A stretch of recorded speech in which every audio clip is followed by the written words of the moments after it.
Em One Piece, já ouvimos falar a respeito dos deuses, dos Onis e dos Akumas.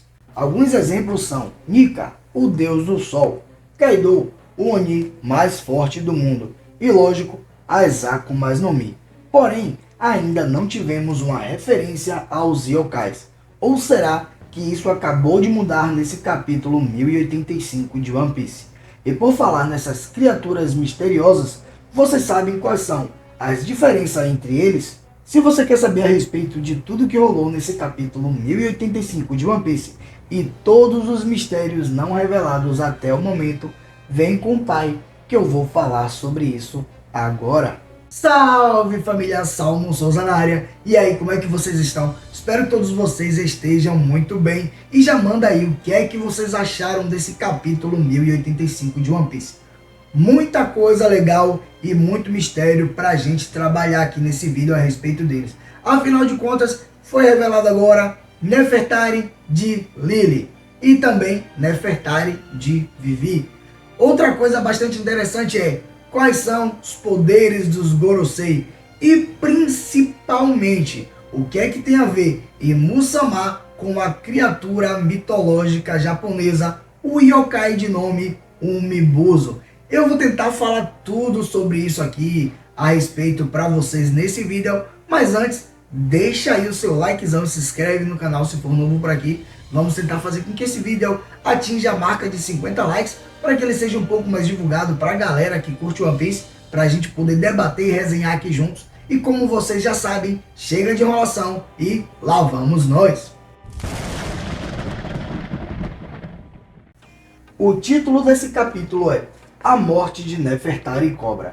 Na capa vemos Frank bastante emocionado, incentivando as tartarugas marinhas recém-nascidas a chegarem no mar. O capítulo começa onde o último parou, com Imu-sama entrando na sala onde o Rei Cobra e os Goroseis estavam. Imu-sama então fala sobre ele na terceira pessoa, dizendo que Mu quer discutir duas coisas com o Rei Cobra. Cobra reconhece o nome de Imu, pois ele estava entre os 20 fundadores há 800 anos atrás. Porém, Imu-sama o interrompe e começa a falar a respeito do significado dos D. Os D são aqueles que se opuseram naqueles dias. Os D de hoje em dia são apenas cascas vazias.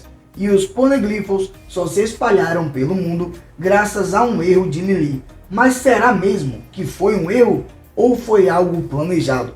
Os Gorosei então sacam suas armas. 3 sacam suas pistolas e um saca seu cajado, enquanto o outro saca sua espada. Então galera, a partir daqui já vou dar uma pausa porque já tem muita coisa sendo revelada nesse início. Primeiro com relação a Imu-sama. Ele se refere a ele na terceira pessoa. Será que tem algum espírito dentro dele? Eu vou tentar falar um pouco mais a respeito disso mais pra frente, com relação aos yokais que eu mencionei na abertura aqui do vídeo. O segundo ponto é que Lily não é Imu-sama como muita gente vinha teorizando. O terceiro ponto é com relação aos D. Afinal de contas, muita gente já imaginava isso, que os D eram pessoas que tinham ficado contra Imu-sama na época do século perdido. Isso aí a gente acertou. E por último, Imu-sama está vivo desde a época do século perdido. Será que Imu-sama sofreu a cirurgia perene ou será que ele é um yokai mesmo? E mais um ponto legal, uma observação que eu queria trazer, eu vou até fazer um vídeo mais elaborado a respeito sobre isso, é com relação a Lily poder ser Zunisha. Afinal de contas, tem algumas similaridades, né? Por exemplo, os poneglyphos foram criados no país de Wano. E Lily foi a pessoa que liberou os poneglyphos para o mundo. Então já cria essa conexão de Lily com o país de Wano, com os Kozuki e talvez, quem sabe, até com Momonosuke Oden conseguir conversar com o Zunisha. Então já criou uma conexão bastante legal, além também de que Zunisha está vivo desde o século perdido, de 800 anos atrás, e Lily está desaparecida desde aquela época. Quem sabe Zunisha sofreu a maldição. Eu vou elaborar melhor essa teoria para trazer em um outro vídeo, justamente para que esse vídeo não saia do contexto do mangá e que também não fique muito grande para vocês. Voltando para o capítulo, Imu pergunta para o Rei Cobra o nome completo da Rainha Lily, que está na carta.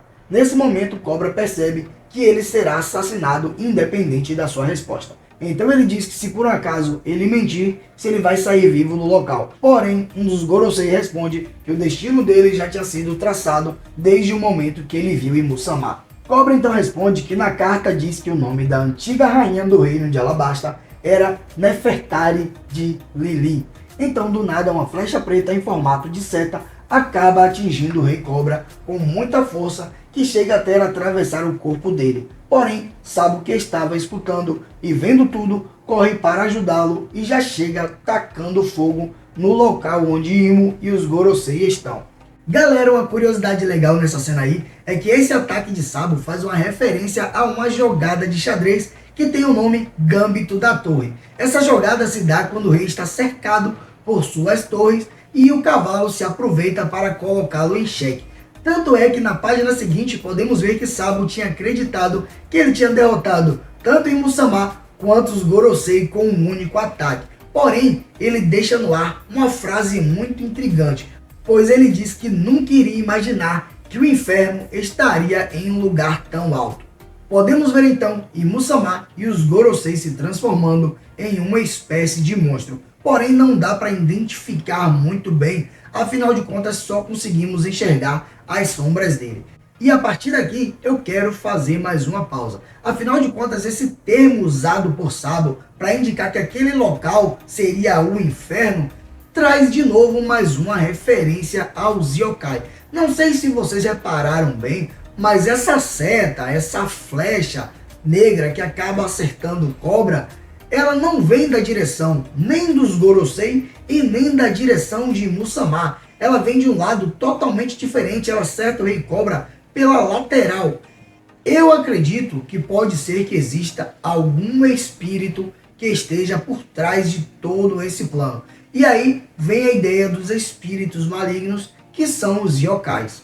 E aí eu pergunto para vocês, será que dentro daquela sala tem algum espírito maligno que apenas Imu-sama e os Gorosei podem enxergar? Eu vou tentar trazer um pouco da diferença de um Akuma, de um yokai e de um Oni aqui para vocês. É mais um resumo, então qualquer coisa vocês pesquisam melhor, porque senão esse vídeo vai ficar grande demais. Mas o resumo é, um Oni seria uma criatura menos espiritual, tipo um ogro que nem Shrek, ou até mesmo o próprio Kaido, que é considerado como um Oni. Um Akuma seria mais ou menos, literalmente, um demônio. Já os yokais são espíritos malignos.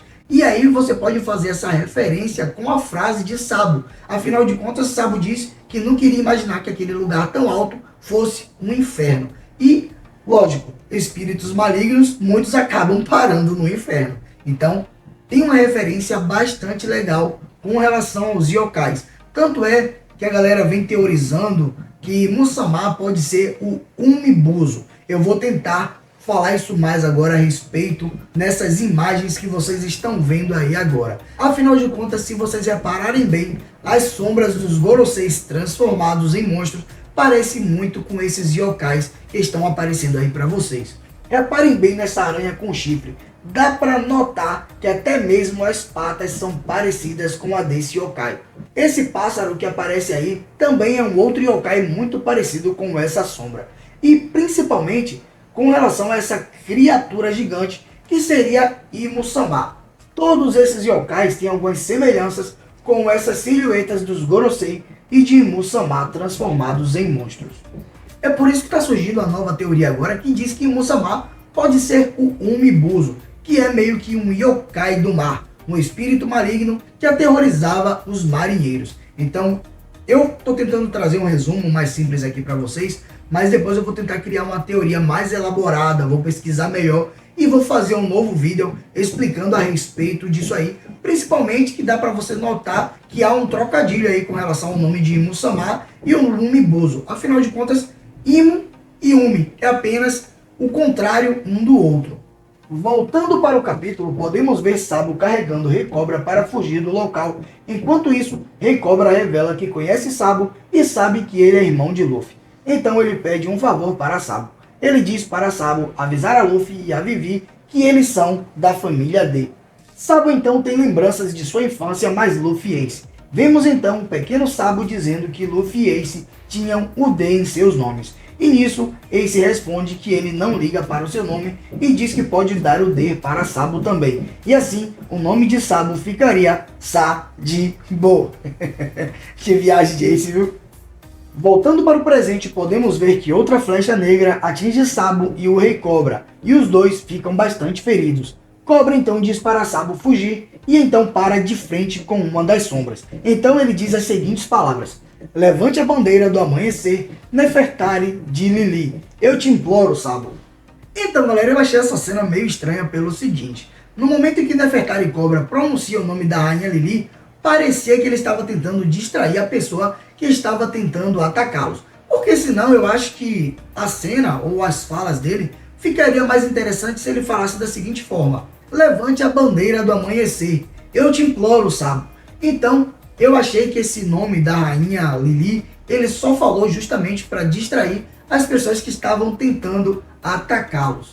A cena muda e podemos ver que o Apple estava observando tudo através de um buraco na parede. E pro azar dele, não foi só a gente que o viu, pois os Goroseis também viram ele. O Apple então fica desesperado e começa a fugir do local, comendo as paredes. Enquanto isso, vemos que os outros reis foram liberados para fazer a reunião sem Cobra e o Apple, pois eles não iriam mais participar. Vemos também Vivi presa pelos agentes da Cyberpol. Jabra e Khalifa são oficialmente apresentados como da Cip Zero.